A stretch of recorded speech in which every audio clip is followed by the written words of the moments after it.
vasculitis. It is simply means inflammation of the blood vessel. ठीक है, अगर blood vessel की इन्फ्लेमेशन हो जाए तो उसको हम क्या कहते हैं, वास्कुलाइटिस। यहाँ पे लिखे इन्फ्लेमेशन ऑफ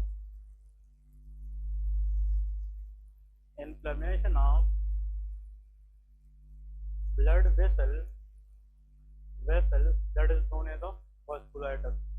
अब ब्लड वेसल की इन्फ्लेमेशन होती क्यों है, बोले के causes, what are the causes of vasculitis. इसकी काजेस कौन कौन सी है। Number 1, infection. अगर ब्लड के अंदर बैक्टीरिया या वायरसेस हो और वो ब्लड के अंदर डायरेक्ट जाकर अपॉर्चुनिटी पाए, उसको मौका मिले और वो वेसल को क्या कर सकते हैं, डैमेज। तो infection is one of the cause of vasculitis. ठीक है। Number 2, trauma. ठीक है, अगर बाहर से कोई ट्रोमा हो जाए, कोई इंजरी हो जाए, तो उसमें भी वेसल इन्वॉल्व हो सकता है कि नहीं, ट्रोमा हो सकती है। Number 3, toxin. इधर प्लीज फोकस करें, बात नहीं। टॉक्सिन, कोई भी टॉक्सिन है, कोई पॉइजनस चीज बंदा खाए या कोई भी टॉक्सिन है, अनवांटेड मटेरियल, तो वो भी वेसल को डैमेज कर सकती है। तो infection can cause vasculitis, trauma and toxin. और इसके बाद लेके नंबर 4, ऑटो इम्यून डिजीजेस। क्या होती है, ऑटो इम्यून डिजीजेस। मतलब कभी कभार बॉडी की जो इम्यून सिस्टम है वो मिस्टेकनली वेसल के खिलाफ रिएक्ट करके उसको क्या करता है, डैमेज करता है। तो the group of diseases in which own immune system react against blood vessels they are called auto immune diseases. और वास्कुलाइटिस में ये बात याद रखें कि 80% causes are auto immune diseases. तो अगर एग्जाम में आ जाए कि the most common cause of vasculitis, मतलब मोस्ट कॉमनली वेसल की जो डैमेज है वो किस वजह से होती है, ऑटो इम्यून डिजीज की वजह से। हम लेके टाइप्स के बारे में, इसकी टाइप कौन कौन सी है। ठीक है, first is called large size या लार्ज वेसल वास्कुलाइटिस। ठीक है, इसका मतलब ये है कि वास्कुलाइटिस को हम डिवाइड करते हैं depending upon the size of vessel involved. Body के अंदर कुछ वेसल लार्ज साइज के होते हैं, कुछ स्मॉल साइज में होते हैं और कुछ स्मॉलर साइज में होते हैं। तो अगर लार्ज वेसल की इन्फ्लेमेशन हो जाए तो क्या कहते हैं, लार्ज वेसल वास्कुलाइटिस। एक्चुअली इयोटा की बात कर रहे हैं, इयोटा और इसकी ब्रांचेस, ये सारी की सारी क्या है, लार्ज वेसल से। फिर नेक्स्ट है मीडियम वेसल वास्कुलाइटिस। जो मीडियम साइज वास्कुलाइटिस है इसमें कोरोनरी आर्टरी है, पल्मोनरी आर्टरी है, तो those vessel are considered as a medium size vasculitis. And some vessel are very very small, they are called small size vasculitis. तो vasculitis के अंदर भी आप लोगों को मैं बताऊं, if someone asks how many questions, so 4 to 5 MCQ questions from this topic. This is really important for the CBS exam. Vasculitis से 4 या 5 MCQ जरूर आते हैं, क्योंकि वास्कुलाइटिस को भी हम डिस्कस करेंगे इसकी टाइप की बुनियाद पे। कुछ वास्कुलाइटिस में लार्ज वेसल इन्वॉल्व होती है, फॉर एग्जांपल एओर्टा और इसकी ब्रांचेस, ये कौन से वेसल होते हैं, लार्ज वेसल होते हैं। फिर कुछ मीडियम साइज वास्कुलाइटिस है और कुछ क्या है, स्मॉल साइज वास्कुलाइटिस है। तो सबसे पहले अभी हम टारगेट करेंगे कि लार्ज वेसल वास्कुलाइटिस कौन होती है, क्या है, कौन सी साइज की भी वेसल अगर इन्वॉल्व हो उसमें 80% जो रोल प्ले करना होगा वो किसमें होगा, ऑटो इम्यून डिजीज में। ठीक है, तो ऑटो इम्यून डिजीज मेल में ज़्यादा होती है कि फीमेल में, ये फीमेल सेक्स के अंदर ज़्यादा होती है। ऑटो इम्यून इन्वॉल्वमेंट या कभी कभार जो अपना इम्यून सिस्टम एबनॉर्मली रिएक्ट करता है टिश्यूज के खिलाफ, वो 80% फीमेल में होती है एज कम्पेयर टू मेल। तो वास्कुलाइटिस के 80% चांसेस भी किसमें होती है, फीमेल में होती है। अब यहाँ पे पहला हेडिंग दे दे, लार्ज साइज वास्कुलाइटिस। अभी हम वो पढ़ेंगे जिसमें कौन सा साइज वेसल इन्वॉल्व होगा, लार्ज साइज। लार्ज साइज जो वास्कुलाइटिस है इसमें 2 कंडीशन है। Number 1 temporal arteritis. इसमें नंबर 1 क्या आता है, टेम्पोरल आर्टेराइटिस। देखिए इसमें डिफरेंसेस आप लोगों को बस पता होना चाहिए। टेम्पोरल आर्टेराइटिस और इस तरह एक कॉलम ड्रा करें, लाइन ड्रा करें और डिफरेंशिएट करें या कंपेयर करें। Another is, what is this word, Takayasu arteritis. ठीक है, ये दोनों याद रखना है, temporal arteritis and Takayasu arteritis. ये दोनों हमारे पास कौन से साइज वेसल है, लार्ज साइज वास्कुलाइटिस है। ठीक है, इसमें point to be noted, it is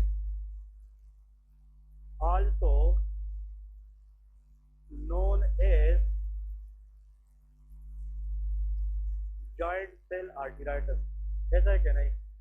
जो टेम्पोरल आर्टराइटस है इसका दूसरा नाम क्या है, giant cell arteritis. Giant is the word used for big, मतलब जो सेल बिग होता है साइज में तो उसको क्या कहते हैं, जॉइंट सेल। इसमें लिखे it is also known as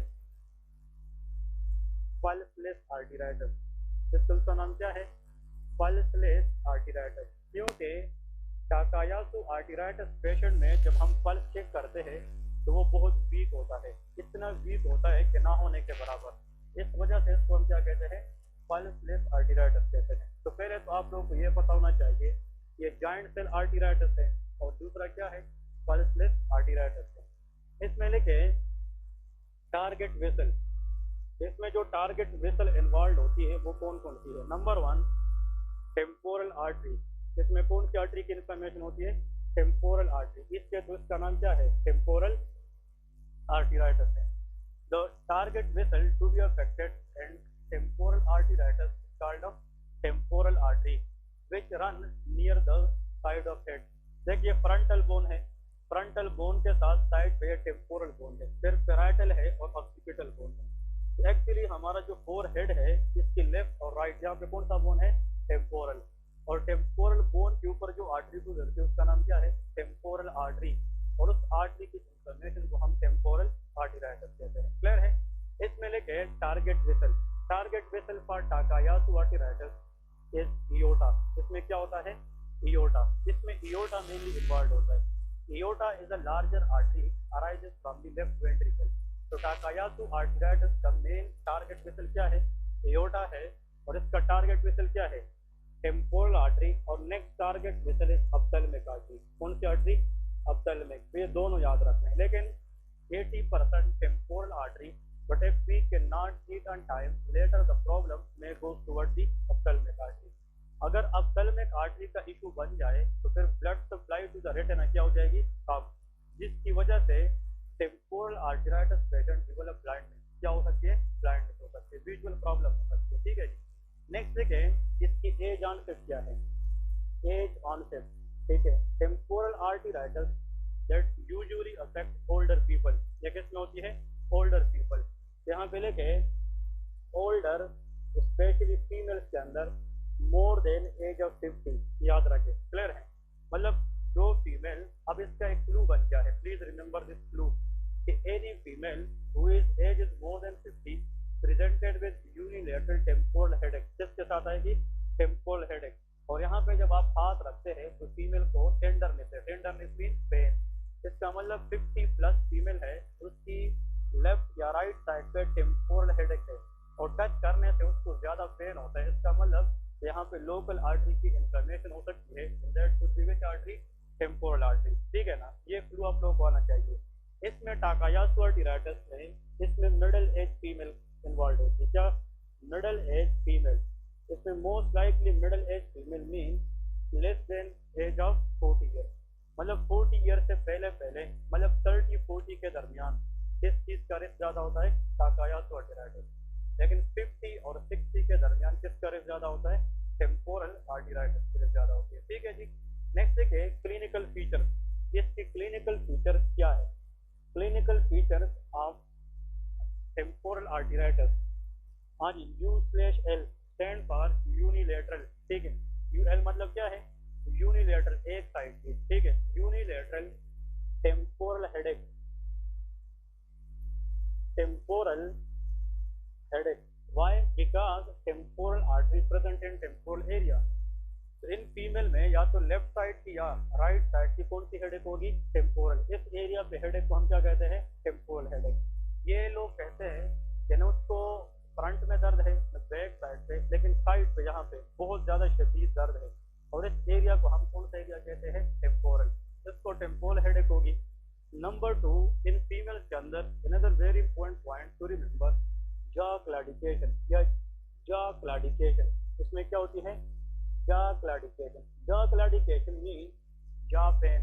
मतलब ये लोग जब भी कोई चीज खाते हैं तो उसको यहाँ पे दर्द होता है। अब देखें आप लोग सारे यहाँ पे टेम्पोरल एरिया पे इस तरफ फिंगर रखे ना, टेम्पोरल एरिया पे फिंगर रखे और कोई चीज चबाए तो यहाँ पे मूवमेंट आती है कि नहीं, अगर यहाँ पे टेम्पोरल आर्टरी इन्फ्लेम्ड है तो फिर बंदा कोई भी चीज क्या पाएगा, तो यहाँ को जोर लगेगा कि नहीं, और यहाँ की जो पेन है वो बंदा कहाँ पे फील करेगा, जाज पे फील करेगा, जिसको हम क्या क्लाउडिकेशन कहते हैं। क्लियर है। नेक्स्ट देखें, ब्लरिंग ऑफ विजन किसके साथ आ सकती है, blurring of vision if ophthalmic artery is involve. In female में ऑप्थेल्मिक आर्टरी भी इन्वॉल्व होती है, और इन फीमेल में टेम्पोरल आर्टरी के साथ जो नर्व गुजरती है वो ऑप्टिक नर्व है। तो ऑप्टिक नर्व सेंसिटिविटी अगर हो जाए, ऑप्टिक नर्व इन्वॉल्व हो जाए, तो फिर भी ब्लरिंग ऑफ क्या होगी, विजन होगी। तो blurring of vision in these people because of ischemia to retina, because of involvement of ophthalmic artery and involvement of optic nerve, दोनों हो सकती है। इस वजह से इन लोगों को क्या होती है, ब्लरिंग ऑफ विजन। अब यहाँ पे लेकिन दो बातें, ये जो ब्लरिंग ऑफ विजन है ये अर्ली सिम्टम है कि लेट सिम्टम, ये लेट सिम्टम है। अर्ली क्या होगी, मोर than 50 year old female presented with unilateral temporal headache followed by nausea, vomiting and jaw claudication. Think about temporal arteritis. अगर उसको ब्लरिंग भी हो रही है इसका मतलब she came to the clinic very late, वो क्या आई है, लेट आई है, क्योंकि blurring of the vision is one of the complication of temporal arteritis. Clear है। अब इसमें लेके clinical feature, non specific symptom, ये लोग किसके साथ आते हैं, नॉन स्पेसिफिक सिम्टम, मतलब ये जो फीमेल्स होती है टाकायासु आर्टेराइटिस, ये पहले जो आती है सिम्टम के साथ, नंबर 1 नोजिया एंड वॉमिटिंग, ये तो किसी डिजीज में हो सकती है कि नहीं, तो नोजिया वॉमिटिंग स्पेसिफिक और non specific, non specific symptom. ये लोग आते हैं जनाब फटीग के साथ, fatigability, fatigue is also non specific symptom. Next देखिए, these people also presented with weight loss, किसके साथ आती है, वेट लॉस के साथ। लेकिन सबसे इम्पोर्टेंट जो क्लू है इन लोगों में, there is very very weak pulses, इन लोगों में क्या होती है, वीक पल्सेस। इन लोगों में जब हम रेडियल पल्स चेक करते हैं तो वो ना होने के बराबर होती है, और वीक पल्स से मुराद है इन लोगों की एओर्टा इन्वॉल्व होती है। तो जब एओर्टा इन्वॉल्व है तो ब्लड सप्लाई आगे जाना कम हो जाएगा, क्योंकि लेफ्ट वेंट्रिकल से ब्लड लेना किसका काम है, aorta. If aorta is having inflammation तो उससे आगे ब्लड कम देगा, और आगे ब्लड का मतलब पूरी बॉडी को मिलेगा कम, और उनमें से एक रेडियल आर्टरी है। तो जब रेडियल पल्स हम चेक करेंगे तो वो स्ट्रांग होगी कि वीक, इतना वीक होगी कि वो हम रीड नहीं कर सकेंगे, ऐसा लगेगा कि इस बंदे का पल्स है ही नहीं। इस वजह से इसका नाम क्या था, पल्सलेस आर्टेराइटिस है। क्लियर है कि नहीं। तो इसमें सबसे इम्पोर्टेंट बात क्या है, less than 40 year old female होगी फ्रॉम एशियन ओरिजिन, ये मोस्ट लाइकली एशियन लोगों में काम है, एशियन ओरिजिन की फीमेल होगी। स्पेसिफिक सिम्टम उसमें कुछ भी नहीं होंगे, नॉन स्पेसिफिक सिम्टम के साथ आएगी, लेकिन on examination the pulse will almost zero. Think about vasculitis which is known as Takayasu arteritis. अब अयोटा क्या है, आर्टरी है, आर्टरी की इन्फ्लेमेशन को हम क्या कहते हैं, आर्टेराइटिस। की first time was diagnosed by a surgeon known was Takayasu, इसलिए ये बंदे का नाम है, इसको क्या कहते हैं, टाकायासु आर्टेराइटिस कहते हैं। बात समझ गए क्या नहीं। अब टेम्पोरल आर्टेराइटिस के अंदर देखिए इन्वेस्टिगेशन, इसके हम इन्वेस्टिगेशन कौन कौन से करेंगे, what are the investigation we should done for the temporal arteritis, और इन्वेस्टिगेशन इसकी भी पढ़ेंगे। तो पहले तो लेके इन्वेस्टिगेशन, हाँ जी, नंबर 1 हम एक चीज चेक करते हैं ब्लड के अंदर, ESR, ये नाम सुना है, ESR stand for erythrocyte sedimentation rate, इसका नाम क्या है, एरिथ्रोसाइट सेडिमेंटेशन रेट। ESR ये नॉर्मल से रेज होगा, क्या होगा, रेज। अब आप लोग कहोगे कि ESR क्या है, it is a component in the blood investigation which shows inflammatory condition. ESR is not specific, जिस बंदे में ESR नॉर्मल वैल्यू से क्या चीज आ जाए, ज्यादा, it's mean there is some inflammatory condition in the body, जिसके बंदे में क्या हो रहा है, इन्फ्लेमेशन। ये टेम्पोरल क्या है, आर्टेराइटिस, तो उसमें इन्फ्लेमेशन है कि नहीं, तो इस बंदे का क्या रेज होगा, ESR। इसमें इन्फ्लेमेशन है कि नहीं, हाँ जी, आर्टेराइटिस है कि नहीं, तो इस बंदे में भी ESR क्या होगा, रेज होगा। ESR तब रेज होता है बॉडी के अंदर when there is some inflammatory condition, ये क्या शो करता है, इन्फ्लेमेटरी। स्पेसिफिक टेस्ट और non specific, non specific test है, ठीक है। यहाँ पे नेक्स्ट देखिए, ऑन पाल्पेशन, जब हम पेशेंट को पाल्पेट करेंगे तो टेम्पोरल टेंडरनेस होगी, इस पेशेंट में क्या होगी, टेम्पोरल टेंडरनेस। इस बंदे की अगर हम साइड ऑफ द हेड को टच करें तो इस बंदे को पेन होगा कि नहीं, when we touch the patient and the patient feel pain untouched, that is called tenderness. लेकिन इन बंदे को जो टेंडरनेस है वो किस लेवल पे होगी? टेम्पोरल एरिया पे। इस प्लेस को हम क्या कहते हैं? टेम्पोरल टेंडरनेस कहते हैं। इसमें लेके हार्न पाल्पेशन, हाँ जी, horn palpation, weak radial pulse, ऐसा होगा कि नहीं? इन लोगों की जब हम पल्स चेक करते हैं तो इसमें रेडियल पल्स स्ट्रांग होगी कि वीक? वीक होगी। तो therefore there is weak radial pulse. ठीक है। फिर नेक्स्ट इसमें import MCQs. IOC stand for investigation of choice. IOC stand for investigation of choice. आप लोगों को अगर एग्जामिनर ये बताए कि चलो सारी चीजें छोड़ दे, एक टेस्ट बताए जिससे हम कंफर्म करें इस पेशेंट को टेम्पोरल आर्टेरियाइटिस है, उस टेस्ट का नाम है इन्वेस्टिगेशन ऑफ चॉइस। तो वो क्या है? तो लेके टेम्पोरल आर्टरी बायोप्सी। हम क्या लेते हैं? Temporal artery biopsy. लेकिन ये एक्सपीरियंस बंदा लेगा, क्योंकि आर्टरी के अंदर ब्लड की जो प्रेशर है वो क्या होती है? ज़्यादा, और वहाँ से बायोप्सी लेना एज अ चैलेंजिंग मेथड। लेकिन ये एक्सपीरियंस लोग लेते हैं। जब टेम्पोरल आर्टरी से हम क्या ले लें? बायोप्सी। तो उस बायोप्सी वाली स्पेसिमन को जब हम माइक्रोस्कोप में देखते हैं तो यहाँ पे देखें उसके अंदर हमें इस तरह के सेल नजर आते हैं। तो ये स्मॉल सेल है कि बिग साइज? हाँ जी, देखें इस तरह। अब नॉर्मल ये बायोप्सी हमने लिए, नॉर्मली टेम्पोरल आर्टरी के जो सेल है वो इस तरह अरेंज होते हैं, they are very very small. लेकिन टेम्पोरल आर्टेरियाइटिस पेशेंट में इन सेल की जो साइज है वो नॉर्मल से क्या हो जाती है? बढ़ जाती है। और big size cell called giant cell. इसको क्या कहते हैं?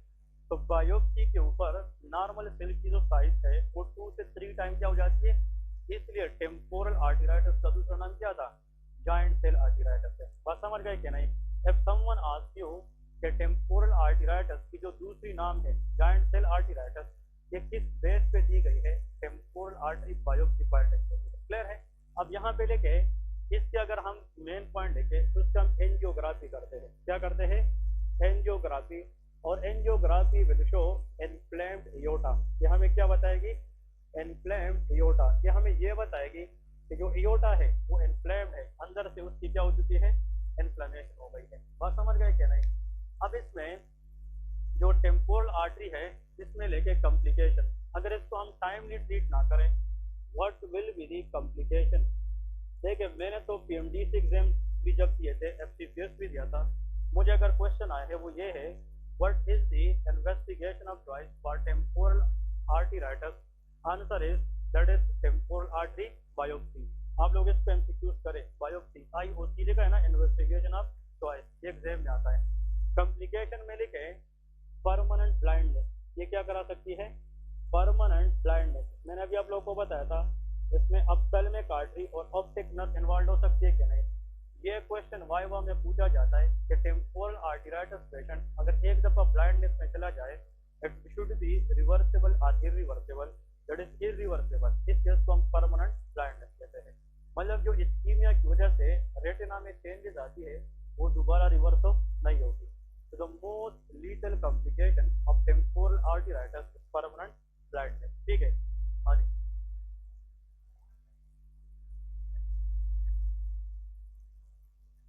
ओके, अगर इनिशियली आपको पता चले कि patient only have blurring of vision, इसका मतलब the patient came very very early in the diagnosis, तो उसकी फिर रिवर्सिबिलिटी चांसेस है। बट वंस ब्लाइंडनेस अगर तो उसको दोबारा रिकवर करना इम्पॉसिबल है। तो initial in the course we can do some changes, we will give steroid, इसलिए देते हैं कि ऑटो इम्यून डिजीज की वजह से, ताकि हम ऑटो इम्यून रिएक्शन को क्या करें? कम करें। उससे फिर बंदा ठीक हो सकता है, लेकिन once the patient develop blindness उसका फिर रिकवरी इम्पॉसिबल है, क्योंकि blindness and temporal arteritis is a big heading that is always permanent, इसको इरिवर्सिबल कहते हैं। क्लियर है? ये बहुत इंपॉर्टेंट है। और यहाँ पे लेके टाकायासु आर्टेरियाइटिस के अंदर नंबर 1 इस्कीमिया, ये हर जगह की क्या कराती है? इस्कीमिया। इस्कीमिया मीन के हर आर्गन को ऑलमोस्ट ब्लड सप्लाई क्या हो जाती है? कम, decrease blood supply called ischaemia. और अगर इस्कीमिया हो जाए तो मल्टीपल आर्गन डिस्फंक्शन, इसको क्या कहते हैं? MOD, multiple organ dysfunction. और अगर मल्टीपल आर्गन डिस्फंक्शन हो जाए तो there will be multi systemic failure, हो सकती है क्या नहीं? तो इसमें बहुत सारे सिस्टम की क्या हो जाती है? फेलियर हो जाती है। क्लियर है कि नहीं? तो एक्चुअली इन केसेस के अंदर ये इम्पोर्टेंट है। और इस्कीमिया टू द आर्गन, अगर आर्गन को इतना ब्लड ना मिले कि जिससे हम उस आर्गन की क्या करें, डिमांड को पूरी करें, तो सिस्टम फेल हो जाएगा, जिसको हम कहते हैं शॉक। क्या कहते हैं? Shock. That is hypovolemic shock, कि जो वॉल्यूम ऑफ द ब्लड है वो इतना कम है कि जिससे वो आर्गन की डिमांड को पूरी नहीं कर सकती, तो फिर आर्गन काम करना छोड़ देगा, जिसको हम हाइपोवोलेमिक शॉक कहते हैं। The one very important complication of temporal arteritis is permanent blindness. इसका अगर आप लोगों ने याद रखना है, hypovolaemic shock which lead to multi organ damage. ठीक है, अब लेके व्हाट इज द ट्रीटमेंट, इसकी ट्रीटमेंट हम क्या करेंगे, what is the treatment option. हाँ जी, what is the most common cause of temporal आर्टरीराइटिस?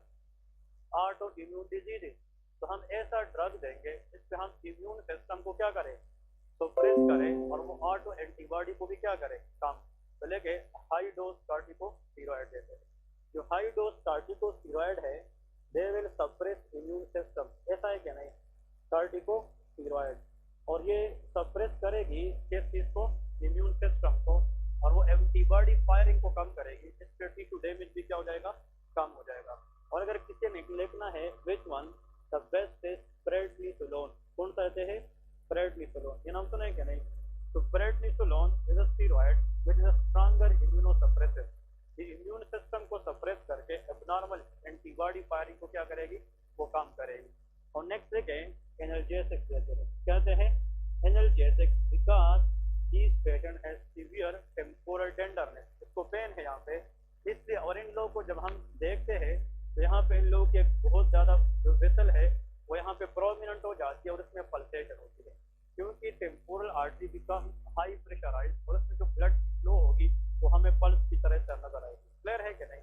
उसके लिए हम पेन किलर देंगे, it is called off analgesic. इसमें अगर ट्रीटमेंट देखें तो इसका मोस्ट कॉमन काज क्या है, अगेन ऑटो इम्यून डिजीज, तो हाई डोज कार्टिकोस्टेरॉइड। देखें दोनों की जो अप्रोच के पार्ट ट्रीटमेंट वो क्या है, सेम है, क्योंकि दोनों की कॉजेटिव एजेंट भी क्या है, वो सेम है, तो दोनों की ट्रीटमेंट अप्रोच भी बिल्कुल ए टू जेड क्या है, वो सेम। ठीक है, तो complication is different, vessel involvement is different, therefore presentation of the patient is different.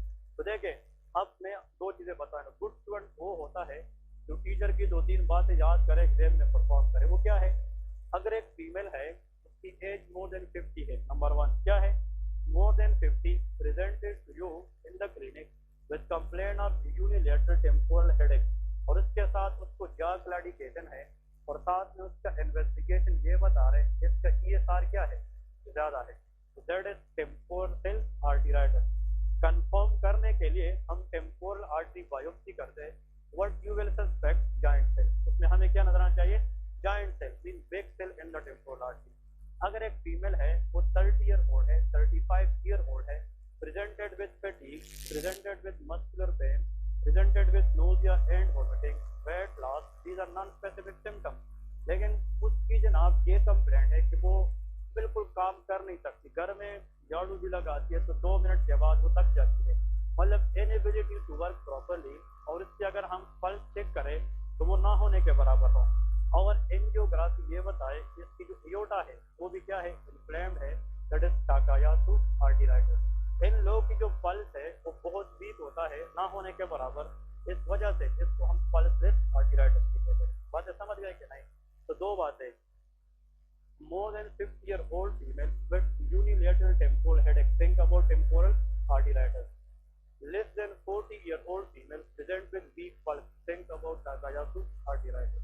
बस तरह दो 3 चीजें हैं जो एग्जामिनर आप लोगों से पूछते हैं। ठीक है, दोनों में जो कॉम्प्लिकेशन है वो टेम्पोरल आर्टरीराइटिस की बहुत ज्यादा डेंजरस है, that can cause permanent blindness. ठीक है, अब इसके बाद लेके medium size vasculitis.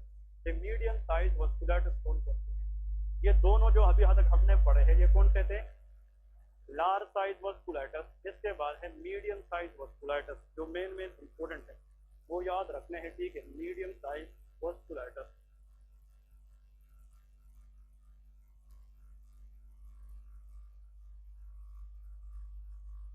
Medium size vasculitis, medium size vasculitis actually it is 3 types. ये कितनी होती है, 3 होती है। ठीक है, इनमें से अगर हम टेबल के जरिए देख ले, first one is called Kawasaki disease. ये तो मैंने क्लिनिकल वालों को पढ़ाया भी था, सीड्स में याद है कि नहीं? That is Kawasaki disease. Kawasaki motorcycle तो याद है ना? That is Kawasaki disease. Kawasaki motorcycle याद रखे, हाँ ठीक है ना।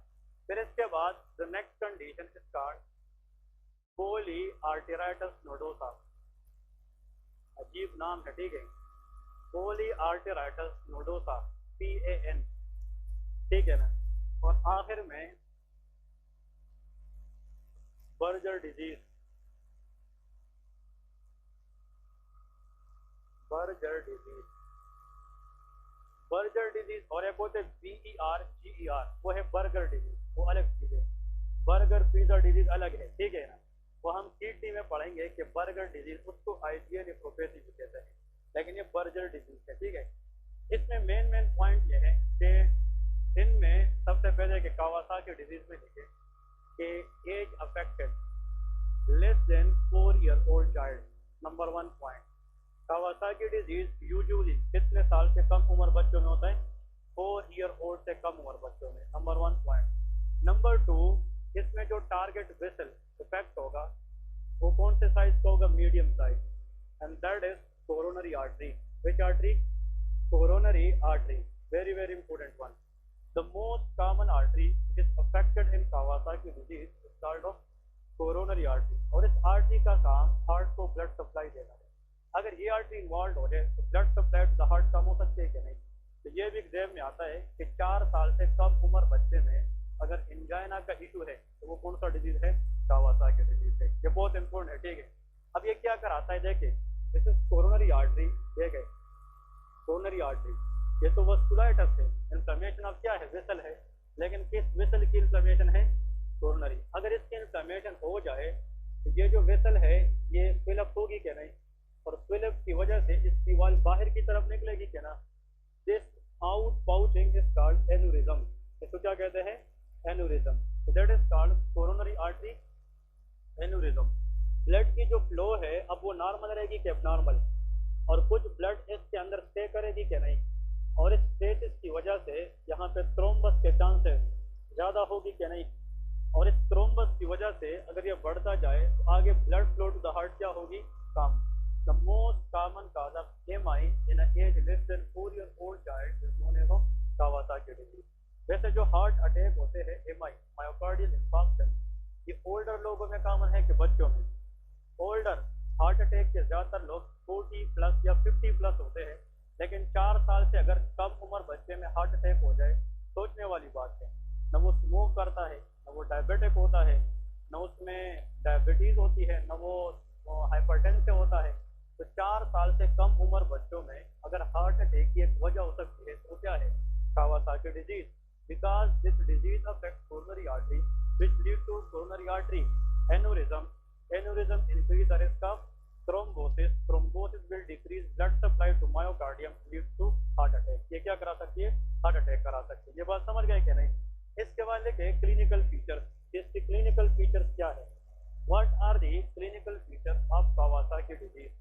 नंबर 1, इन लोगों को जब हम देखते हैं तो इन लोगों की जो आईज है वो रेड होती है बिकॉज ऑफ कंजक्टिवाइटिस। किस वजह से? Conjunctivitis. Inflammation of mucous membrane in the eye is called conjunctivitis which lead to red eye. इसकी वजह से इन बच्चों की जो आंखें हैं वो क्या होती है? सुर्ख होती है। तो कंजक्टिवाइटिस के सामने ब्रैकेट में लिखे रेड आई, इसकी वजह से क्या हो जाती है? Red eye. Number 2, rashes on the body. इन बच्चों की पूरी बॉडी पे रेड कलर की क्या बन जाती है? रैशेस बन जाती है, क्योंकि ऑटो इम्यून डिजीज है, उसमें कुछ एंटीबॉडीज कोरोनरी आर्टरी की बजाय स्किन को डैमेज करती है, that will lead to rashes on the body. फिर नेक्स्ट है एडिनोपैथी। क्या कराती है? Adenopathy. It means lymph adenopathy. Kawasaki disease बच्चों के अंदर सर्वाइकल लिम्फ नोड इन्वॉल्व हो जाते हैं, इसको कहते हैं किल्टिया, ठीक है। इन बच्चों यहाँ पे जब हम पल्पेट करते हमें बाल लाइक स्ट्रक्चर फील होती है। लिम्फ नोड हर एक बंदे में है, लेकिन लिम्फ नोड नॉर्मली पल्पेट नहीं होते until unless there is no pathology. तो कावासाकी डिजीज के अंदर the group of lymph node to be affected most likely is cervical lymph node, जिसको हम कहते हैं एडिनोपैथी। सामने ब्रैकेट में लिखे पेनफुल सर्वाइकल लिम्फ नोड। इन बच्चे की जो सर्वाइकल लिम्फ नोड है इसको जब हम टच करते हैं तो बच्चों को दर्द होता है। तो painful cervical lymph node involvement known as adenopathy. Clear है? ये लिख दिया कि नहीं? ब्रैकेट में लेके painful cervical lymph node, that's it. ठीक है, ये एडिनोपैथी। फिर नेक्स्ट लिखे स्ट्रॉबेरी अपीयरेंस ऑफ टंग। इन बच्चों में क्या होता है? Strawberry appearance of tongue. इसका मतलब ये है कि इन बच्चों की जो टंग है इसकी एग्जामिनेशन हम करते हैं, that look like strawberry appearance, very red colour. ठीक है, इसकी जो टंग है, अभी क्लास के बाद कोई भी बंदा strawberry appearance of the tongue Google करे और इसकी इमेज ग्रुप में डाल दे। ठीक है, तो एक्चुअली जो स्ट्रॉबेरी है इसमें रेड टंग होता है और इसके ऊपर इस तरह दाने की तरह इस तरह डॉट होते हैं, जिसको कहते हैं स्ट्रॉबेरी अपीयरेंस ऑफ टंग। इसमें क्वेश्चन पूछूंगा लेकिन आखिर मुझे फिर याद कराए। ठीक है, फिर आखिर में लिखे हैंड एंड फुट इन्वॉल्वमेंट। इन बच्चों की जो हाथ है और फुट है ये भी रेड हो जाते हैं, तो हैंड एंड फुट इन्वॉल्वमेंट। और आखिर में लिखे हाई ग्रेड फीवर। इन बच्चों में क्या होता है? हाई ग्रेड फीवर होता है, high grade fever. Actually this fever should there for more than 5 days. 5 दिन से ज्यादा का बुखार होना 4 साल से कम उम्र बच्चे में हाई ग्रेड फीवर के सामने लेके फॉर मोर देन 5 डेज। मतलब ये बच्चे जब लेके आते हैं पेरेंट्स को कहते हैं कि इस बच्चे को बुखार है पिछले 5 दिन से 6 दिन से, हम पेनाडोल भी दे रहे हैं, पैरासीटामोल भी दे रहे हैं, फीवर की स्पाइक थोड़ी बहुत कम होती है फिर बढ़ जाती है, लेकिन उसके साथ साथ आइज भी रेड होंगे, इसके साथ साथ टंग भी स्ट्रॉबेरी अपीयरेंस होगी और यहाँ पे लिम्फ नोड भी टेंडर होंगे, इन्वॉल्वमेंट होगी, और हाथ पैर देखेंगे तो उसमें रेशेज होंगे, हैंड एंड फुट इन्वॉल्वमेंट होगी है। ये सारी चीजें अगर हम कंबाइन करें तो इससे हमें कौन सी डिजीज बनेगी? Kawasaki disease. क्लियर है? मैंने आप लोगों को बताया था ना, कावासाकी मोटरसाइकिल पे बच्चा तेज जाएगा तो उसकी आंखें सुर्ख हो जाएगी कि नहीं? ठीक है ना कि नहीं? हवा की वजह से। और जब सर्दी में निकलेगा और फिर वापस आएगा उसको बुखार चढ़ जाएगा। ठीक है, हाई ग्रेड फीवर हो जाएगी। अब दूसरी बात है कि वो तेज चलाएगा, सर्दी का मौसम है, ग्लव्स भी नहीं, जुराब भी नहीं है, तो हाथ पैर भी रेड हो जाएंगे। क्लियर है कि नहीं? एक्चुअली कावासाकी डिजीज है, अगर आप मोटरसाइकिल के साथ बच्चे को कोरिलेट करें तो उसकी सिम्टम बन जाती है, इसको हम कहते हैं क्रैश। और ये जो बच्चे उसको तो चलाना आता नहीं है, तो या खुद को क्रैश करेगा या मोटरसाइकिल को क्रैश करेगा। ठीक है ना?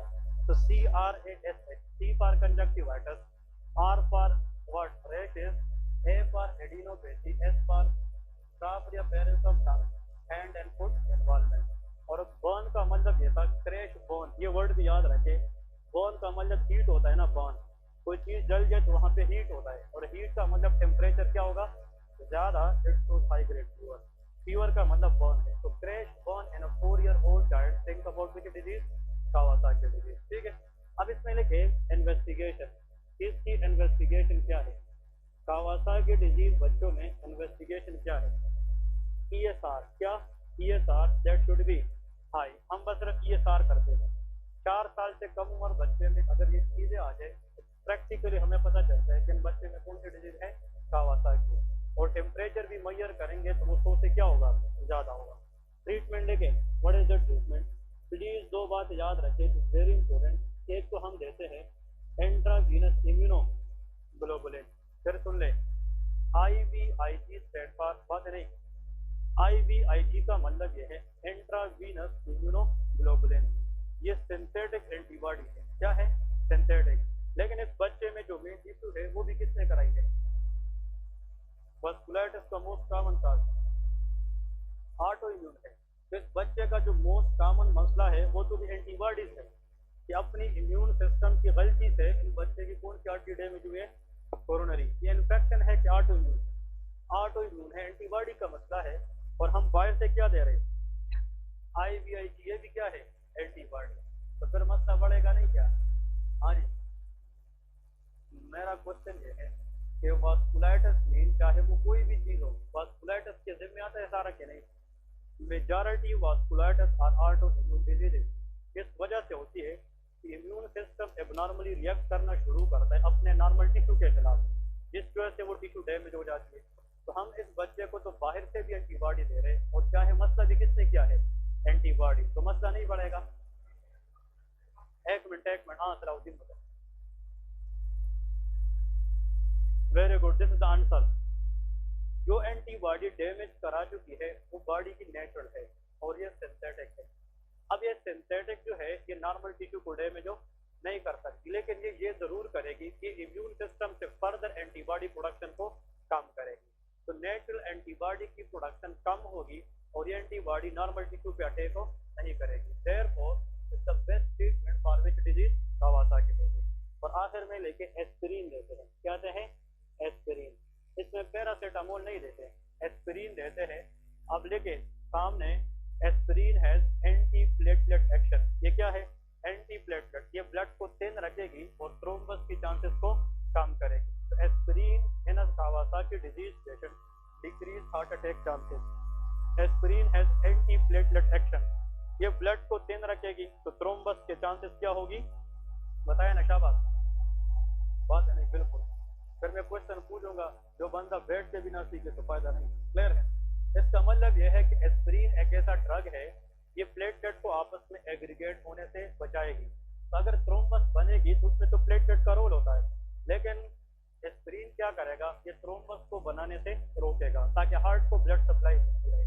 Number 2, aspirin is antipyretic. ये फीवर को भी कम करता है। एंटीपायरेटिक का मतलब ये है कि ये टेम्परेचर को हाई से क्या करेगी? कम करेगी। और एस्पिरिन इज एंटी इन्फ्लेमेटरी। ये इन्फ्लेमेशन को भी क्या करेगी? कम करेगी। तो याद रखे 3 बातें। Why aspirin is good for Kawasaki disease? Because of 3 action. Number 1, anti platelet, antipyretic and anti inflammatory. इन तीनों वजहों की वजह से aspirin is a good choice for Kawasaki disease. Clear है?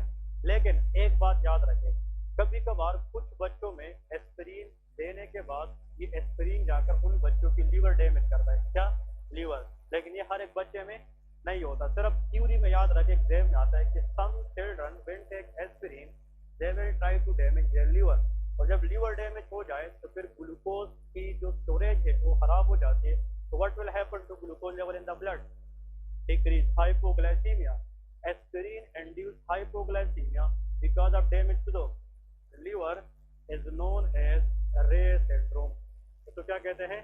Reye syndrome। तो ये भी एग्जाम में आता है कि what is the side effect of aspirin in children? Answer is Reye syndrome। It is not seen in all the children, but in a very sensitive children, and Reye syndrome is nothing but this is damage to the liver by aspirin which can cause hypoglycemia। और अगर हमारी brain को glucose ना मिले, can the brain survive? No, क्योंकि rich source of energy for the brain is glucose. तो अगर exam में आ जाए एस्पिरिन से अगर एक बच्चे की मौत होती है तो उसका लीडिंग काज क्या है? हाइपोग्लाइसीमिया। ठीक है?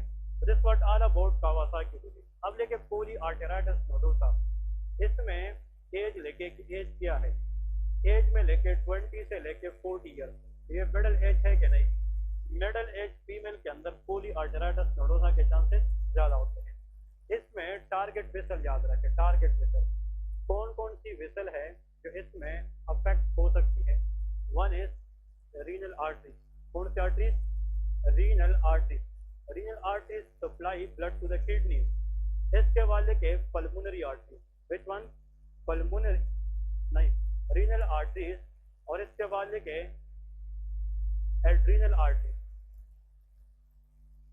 Adrenal artery, these arteries supply blood to which part of the body? Adrenal gland।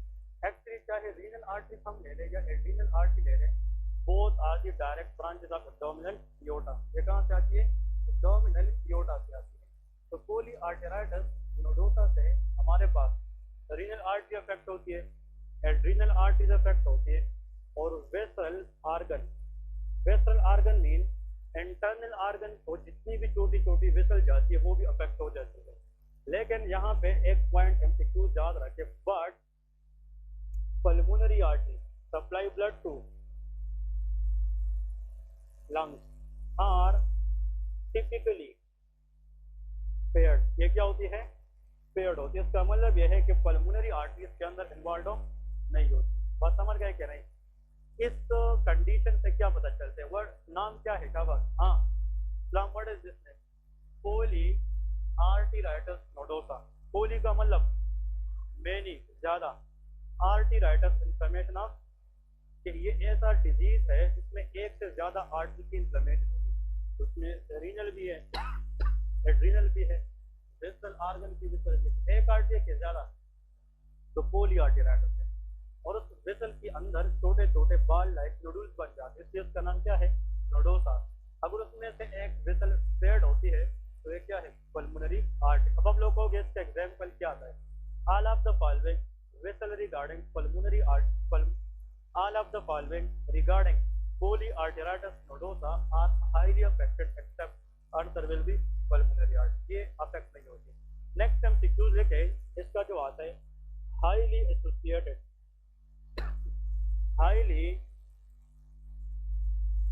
associated with death, answer है हेपेटाइटिस बी, ये सबसे इंपोर्टेंट आता है। देखें कहते हैं जिनको पोलीआर्टेराइटिस नोडोसा होता है और उसमें अगर कोई लीवर डिजीज भी है तो वो लीवर के अंदर क्या हो सकती है, हेपेटाइटिस बी। अब हम लोग ये नहीं कहना, देखें गलत क्या लोग सोचे, आप लोग के ध्यान में ये आता है कि सर ये तो बताए कि how this condition can cause hepatitis B, this condition do not lead to hepatitis B but this condition is only with hepatitis B. कहने का मतलब जिसको पोलीआर्टेराइटिस नोडोसा है और उस बंदे को जिगर का कोई मसला भी है तो जिगर में हेपेटाइटिस ए हो सकता है कि नहीं, hepatitis C, hepatitis D, chronic liver disease, there are a lot of disease in the liver. Polyarteritis nodosa के साथ अगर लिवर की कोई डिजीज लिंक हो सकती है तो हेपेटाइटिस क्या है, बी है।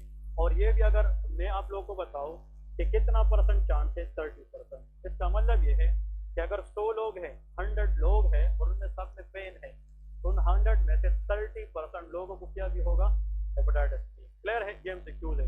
अब यहाँ पे एक क्वेश्चन आता है, वो क्वेश्चन ये है, patient is diagnosed for polyarteritis nodosa but now this morning the patient has pain in the right upper quadrant. कहाँ पे पेन है, राइट अपर।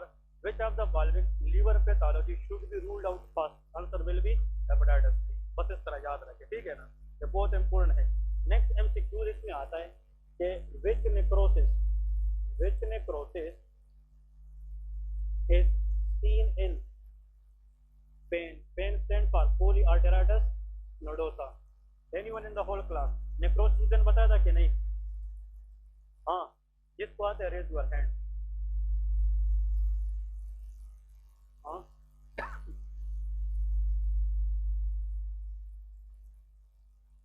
जिसको आंसर पता है raise your hand। अरे पुराना खाता देख ले, कोई तो नहीं, देख ले।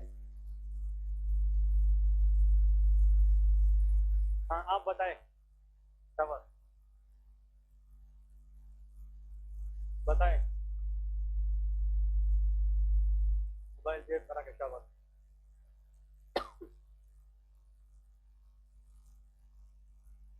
हाँ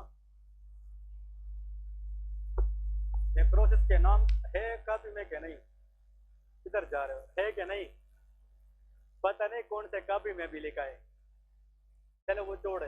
how many types of necrosis भी है, 5। कोआगुलेटिव नेक्रोसिस, ये मैंने MI में बताया था आप लोगों को, ठीक है। कोआगुलेटिव necrosis, लिक्विफेक्टिव necrosis, caseous necrosis, fat necrosis और फेब्रिनॉइड नेक्रोसिस, ये पढ़ा था कि नहीं। और मैंने फिर ये बताया था कि any necrosis where primary the damage occurring to the blood vessel, याद रखें वो नेक्रोसिस जिसमें प्राइमरीली वेसल को क्या हो, डैमेज, वो फेब्रिनॉइड नेक्रोसिस है। क्या है, फेब्रिनॉइड। तो ये जो पोलीआर्टेराइटिस नोडोसा है ये तो आर्टेराइटिस है ना, इन्फ्लेमेशन अब क्या है, आर्टरी मीन वेसल का मसला है, जहाँ पे नेक्रोसिस फेब्रिनॉइड होगी। क्लियर है। अब आप लोग कहोगे कि यार ये तो भी वेसल का है, ये भी all vasculitis contain which necrosis, fibrinoid necrosis. ये MCQ याद रखें कि फेब्रिनॉइड, आप लोग की मेमोरी बहुत स्ट्रांग है, ठीक है ना, दैट इज फेब्रिनॉइड नेक्रोसिस। ये क्यों, ये छुट्टियों का साइड इफेक्ट है। क्लियर है कि नहीं। इंसान 2 दिन छुट्टी करे, 30 दिन इसका एक मन नहीं कर रहा होता है। जैसे आज भी लोग आए हुए हैं लेकिन क्लास आने का वो दिल नहीं कर रहा क्योंकि 4 दिन पहले की छुट्टी की है, 2 अपने करेंगे, रिदम में आने से भी 1 महीना चला जाता है, ठीक है ना। मेडिकल स्टडी में जिस तरह नमाज में छुट्टी नहीं है ना, मेडिकल स्टडी में भी छुट्टी नहीं होती। जिस दिन टीचर ना भी पढ़ाए खुद पढ़ना चाहिए। आप लोग के पास मेरे ख्याल में जिसने 3 महीने इधर गुजारे हैं ना, 2-3, जिसके पास इतने काफिया भर चुके हैं, अगर वो बैठ जाए तो मेरे ख्याल में 1 साल वो पढ़ता रहेगा फिर भी उसको याद नहीं हो जाएगा, अगर कोई बंदा पढ़े तो। नहीं पढ़ेंगे तो पूरी ज़िंदगी चलते रहेंगे, क्लियर है, वो कोई इशू नहीं है।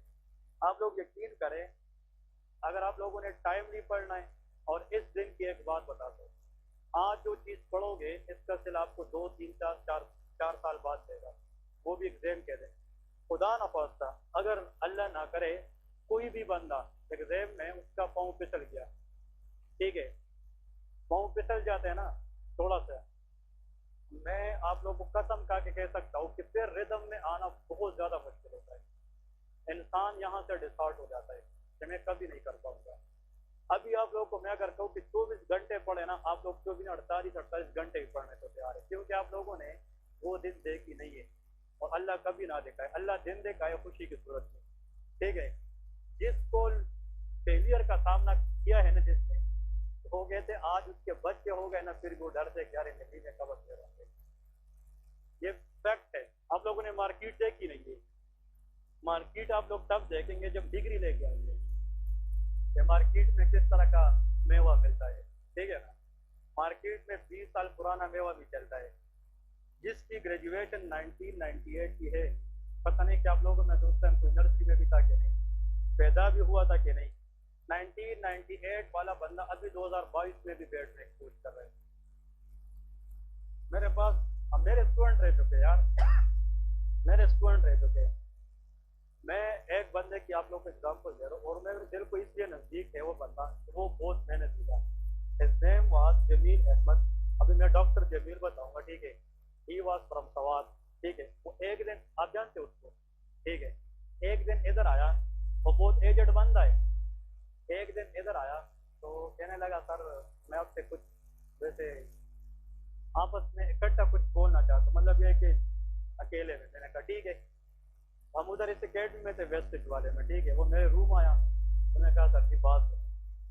क्लास में मैं बैठने के लिए आया हूँ, वो बंदा ग्रेजुएट है बहुत पहले से, एजेड बंदे, मेरे ख्याल में 45 प्लस है वो, ठीक है ना, 50 तक करीब है वो, ठीक है ना। मैं तो सोचा पता नहीं किसी बेटे वगैरह की एडमिशन करने आए हैं, ठीक है ना।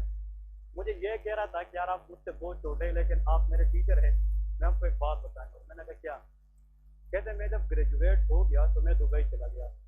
दुबई में उसने काम किया, और कहते हैं कि मैंने करोड़ों रुपए कमाए हैं, ठीक है ना, सब कुछ किया है, कोई चीज़ पे मैं खफा नहीं। लेकिन फिर मैंने बाद में शादी की, बच्चे हो गए, तो फिर मुझे एक चीज़ जहाँ पे सोच आ गई कि यार आप कब तक बाहर रहेंगे, एक दिन तो आएगा कि आप अपनी घर भी तो जाएंगे ना, और घर का मतलब पाकिस्तान जाएंगे और उसमें काम करेंगे, और उसके लिए तो मैं अहल नहीं हूँ, ठीक है। तो उसने कहा कि इस टाइम पे मेरे साथ 8 से 9 एमओ काम करते थे ग्रुप दुबई में, और उस टाइम पे 2019 की बात है, 2 साल पहले की बात है। और वो कहते हैं कि इस टाइम पे मैं पाकिस्तानी 6-7 लाख रुपए कमा रहा हूँ, एक महीने की 6-7 लाख रुपए। कैसे वो मैं तोड़ के आया हूँ, ठीक है, सारी चीज़ें बिल्कुल ख़त्म करके आया हूँ, बिना बताए आया हूँ, ठीक है। लेकिन बस आपका किसी ने नाम दिया था और मैं आपके पास आया हूँ। आपने मुझे पास करने, लेकिन मुझे एक वर्ड भी नहीं आता। एग्जाम में दिन कितने थे? 2 महीने। मैंने उसको बता दिया भाई बात सुने, ठीक है पढ़ना है, अल्लाह कराएगा, लेकिन हम जरिया बनेंगे। उन्होंने कहा सर मैंने पढ़ना है। मैं बात को सिर्फ थोड़ा सा ट्वीट करने की कोशिश करता हूँ। वो दिन रात पढ़ता रहा, उसको बोर्ड नजर नहीं आता तो वो चश्मे लगा के पढ़ता, इससे आप अंदाजा लगाए। और वो इधर आकर बैठ, वो कहते मेरे पीछे लड़कियां भी हंसेंगी, लड़के भी हंसेंगे, लेकिन मैंने पढ़ना है, मैंने डेंड यहाँ से कुछ लेके जाना है। वो फिर सबके साथ ऐसे घुल मिल गया कि सबका वो बस एक बड़ा बन गया, ठीक है ना, गप भी लगा रहा है। उसने पढ़ना शुरू किया। एग्जाम वाले दिन उसने मुझे कहा सर आप दुआ करें इंशाल्लाह मैं एग्जाम में गया, पास हो गया, फर्स्ट अटेम्प्ट पे पास हो गया। स्टेप 2 में आया, स्टेप 2 की जो क्लिनिकल सब्जेक्ट है उसको मैंने कितने वक्त में पढ़ाया? 24 दिन में सारे, और 24 दिन में उसने वो भी क्लियर कर दिया। स्टेप 3 भी करवाया, वो पास हो गया। आज हमसे CPS पार्ट 1 की प्रिपरेशन कर रहे हैं। वजह क्या है? वो डेडिकेटेड था, उसके जहन में एक चीज़ रखी थी कि मैंने टाइम नहीं, मैंने करना है, मैंने एक चीज़ करनी है, तो फिर अल्लाह उसके लिए रास्ते बनाता है, ठीक है। वो कहते हैं ना कि लास्ट जो प्रोफेसर है, डॉक्टर भी है, ये किंग एडवर्ड से वो ग्रेजुएट, वो कहते हैं ये बात ज़हन में आनी चाहिए, कहते हैं इंसान को समंदर में पत्थर फेंकना चाहिए, लहरें तो खुद बहुत आ जाती है, लहरें खुद क्रिएट होती है, पत्थर फेंकना सबसे मुश्किल का। आप इंटर तो हो जाए मेहनत की, मतलब एक फिर देखे अल्लाह आपको क्या देता है। तो आज मुझे फ़ोन करते सुबह सवेरे, मुझे एक दुआ भेजता है, मुझे रोज़ फ़ोन करके कहते यार आप पूरा दिन, मैं तो यकीन नहीं कर सकता। और मैं आप लोग बताओ कि उसने पता है क्या, आप उसको कैसे जानते हैं? कज़न है। हाँ, इसका देख ये अच्छा मिसाल है। वो ये भी अगर आज बैठे उसकी वजह से बैठा है, तो जब बताया होगा, मतलब या फॉर एग्जांपल अगर देखे वो, मतलब मैं उसकी मिसाल क्यों देता हूँ, क्योंकि उसने जो कराए है ना वो हम भी नहीं कर सकते, ठीक है ना। लेकिन अब आई डोंट नो कि इसकी बैकग्राउंड क्या है, वो क्या है, लेकिन जो मेरे सामने उसका हुआ है वो ये था। एजड बंदा है, आप लोगों की उम्र से डबल उम्र है उसका, लेकिन उसने करके दिखाया है। फिर सेदू मेडिकल कॉलेज में उसने हाउस जॉब वगैरह भी की है, ठीक है ना। तो कहने का मतलब ये आप लोग तो सेकंड ईयर में है, फर्स्ट ईयर में है, थर्ड ईयर में है, अभी से इस तरह पढ़ोगे तो आप लोग एफसीपीएस नहीं, आप लोग पता नहीं मार्कशीट भी कर सकेंगे। लेकिन जो बंदा आज आया कल नहीं आया, परसों आया तरसों नहीं आया, मैं गारंटी दे सकता हूँ जो लोग आज नहीं है वो कल बैठेगा, उसको समझ नहीं आएगी कि सर क्या कह रहा है। क्योंकि स्टडी एक ऐसी चीज है ना कि आज का लिंक कल के साथ है, कल का लिंक परसों के साथ है। तो मैं आप लोग को बार बार ये रिपीटेबल इसलिए कहता हूँ, टाइम दे चुके हो, घर छोड़ के आए हो, तो फिर क्लास आया करें। आओगे तो ठीक है, नहीं आओगे तो फिर भी नो प्रॉब्लम। देखिए आप लोगों के आने ना आने से आप लोग की फ्यूचर अफेक्ट हो सकती है, हमारा तो कुछ नहीं जाता, ठीक है ना। कहने का मतलब यह है इसको सीरियस है। तो इंशाल्लाह आप लोग इस पे अमल करें और देखें, फिर अल्लाह जो देगा वो टाइम के साथ होगा कि अल्लाह क्या देगा। लेकिन आज कुछ पढ़ोगे तो कल कुछ करोगे, वरना कुछ नहीं होगा, ठीक है ना। आप लोगों ने सुना है कि कुछ एफएनजी जैसे होते हैं कि वो खुदकुशियां करते हैं, सुना है मीडिया वगैरह पे, वो क्यों करते थे? उसके माँ बाप नहीं होते या उसके बहन भाई नहीं होते, वो सोसाइटी नहीं छोड़ते। पाकिस्तान में तो सबसे बड़ी फैक्ट ये है, खाओ अपना पियो अपना, बात दूसरों का लाए, ठीक है ना। लोग आपको छोड़ नहीं सकते। आज जो लोग आपको कहते डॉक्टर साहब चलो मैं उठ जाऊंगा, आप बैठ जाए, इस बैठने की जोर बात में निकालते हैं कि सफर कर, आपकी एग्जाम आएगी तो पता चलेगा। उधर जो है ना ये गाँव में जो रेडी लगाते हैं ना, रेडी, उसको ही पता है इस्लामाबाद वाला टेस्ट पास है कि फेल है, ठीक है। तो फिर आप कुछ सोचो क्या होगा, ठीक है ना। हाँ।